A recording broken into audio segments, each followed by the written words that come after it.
This is Steve Zeltzer with KPFA Working Voices, and there is about to be a national strike of 140,000 auto workers who are members of the UAW, and their demands for 32-hour work week for 40 hours pay, for a COLA, cost of living clause, for an end of two tiers are a major a major fight with the auto companies, and demands that other workers around the United States need as well in their daily struggles.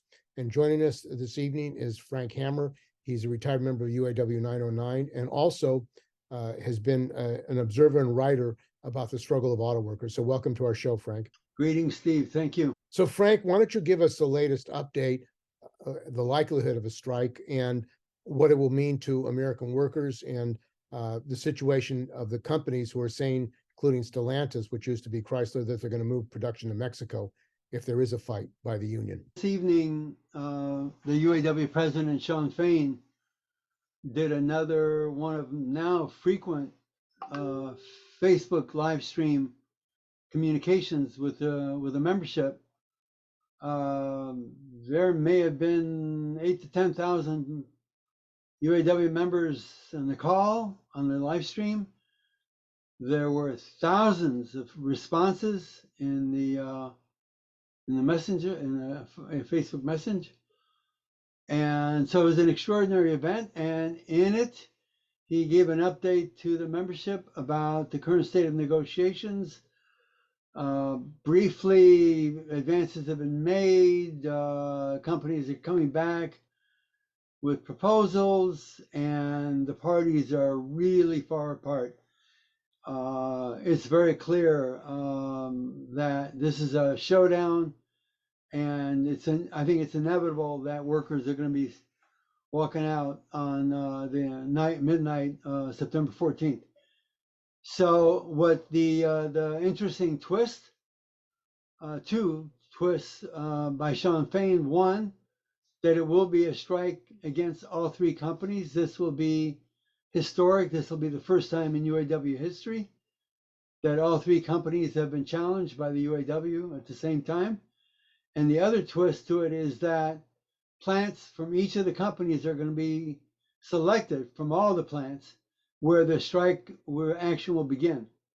So you will see Stellantis workers, Ford workers, and GM workers at selected plants walking out at midnight in response to no agreement. And the added twist to all that is that the workers who will be remaining in the plants that will not be going out on strike, at least not initially, will be working without a contract.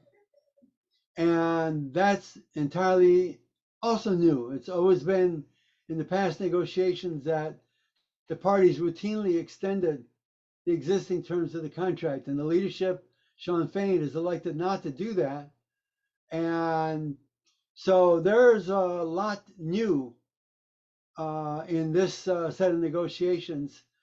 And the fact that Shawn Fain is coming out to the membership and communicating directly with the membership about what the UAW, what the strategy is and the tactics that are going to be used is also very new. So no surprise that there are so many responses in Facebook. And I have to tell you that it's a lot of great support being expressed for Shawn Fain. There are some questions being expressed about what does it mean to be not all of everybody going out on strike at the same time, and what does it mean to be remaining in the plants working while brothers and sisters are on the picket lines, and what does it mean to work without a contract? A lot of questions to answer in a very short amount of time. And as I said earlier, the issues that the UAW is raising are issues that are not only of import to the auto workers, but others. I mean, the issue of AI, electric vehicles, it could wipe out 30 to 40% of the members. The truckers, the actors and actresses are facing AI, and that is going to mean a lot of less jobs. It seems these companies are basically saying, we're going to cut 30%, 40% of our members, and you're going to take it. Where do these workers go? So this is a really vital question, not just for UAW auto workers, but the entire working class.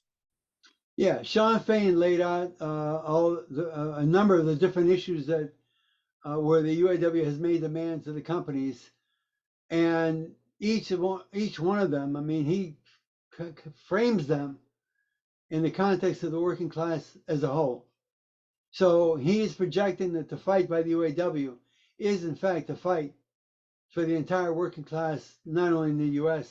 but beyond. And certainly the issues of tiers is central to this contract fight. We know that the employers all over the country, from Kroger's to GM, are creating these drastic caste systems in each of the workplaces, dividing the workers and making exploiting super profits from the lower tier workers, the temp workers, and so on. The parties are very far apart. The companies are wanting to hang on to that model for the working class, and he is wanting to reject it for the entire working class. So that's one of the main fights. Also, of course, cost of living, the whole the reinstating the cost of living clause, because workers, since the bailout that was engineered under the Obama Biden administration, removed the COLA, and of course, workers have been suffering under the increased inflation that we've been seeing, especially post-pandemic and Ukraine war. And workers are demanding a reinstatement of COLA. The companies are not giving on that. The issue of the electrification of the industry and the electric vehicles was not much a part of this announcement tonight by Sean Fain. Certainly that's been a central issue for the UAW. It is the reason why the UAW has not given its blanket support for Joe Biden and his reelection effort, because the pronouncements by Sean Fain previously is that auto workers are not included in that equation where the federal government is giving subsidies and loans to the auto companies to make the conversions. The UAW members are going to be losing out, and that's another reason for why the UAW is fighting against the companies, that they're looking to model the electric industry on the tier one model for the UAW and the traditional ICE plants. And so that's another issue. And that's going to have ramifications, like you were saying, for workers across the board, because these are profound changes that are going to be taking place in the auto industry. And this shutdown, possible shutdown that's going to take place of the government, it seems like it comes in conjunction with this strike wave that's developing. The unions have not really mobilized their members politically against the rise of fascism and against the threat of the right wing. It could be a catalyst for workers really saying, we're going to take this on and we're going to fight this government shutdown, and we're going to fight the attacks, the generalized attacks on working people throughout the country. Yeah, I think that, honestly, with so much going on with the UAW negotiations, what's coming down the pike, and I think at the end of the month in regards to possible government shutdown, is like, it's hard to get your arms around all that. I think that so let's back up. So one of the issues that the UAW in its negotiations has sort of sidestepped is the question of, should the union movement be addressing, for example, the issue of the climate crisis? And there's a sort of sidestepping in that, in the hopes of maintaining a unified working class, with disagreements among workers about the reality of climate. We're not going to have that luxury, and we're not going to have that luxury in regards to what's going to be going on with the U.S. government.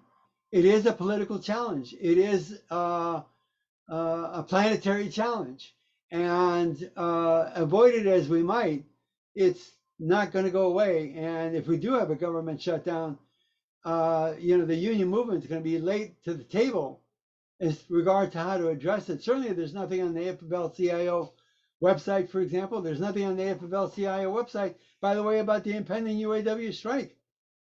There's nothing in international federation, Industrial. There's nothing about the potential UAW strike, and this is international in its ramifications. They should be on top of it and leading it, but they're nowhere to be found, and there's certainly nowhere to be found in regards to potential government shutdown. Well, I want to thank you for joining us, and this struggle is going to be incredibly important for workers throughout the United States and internationally.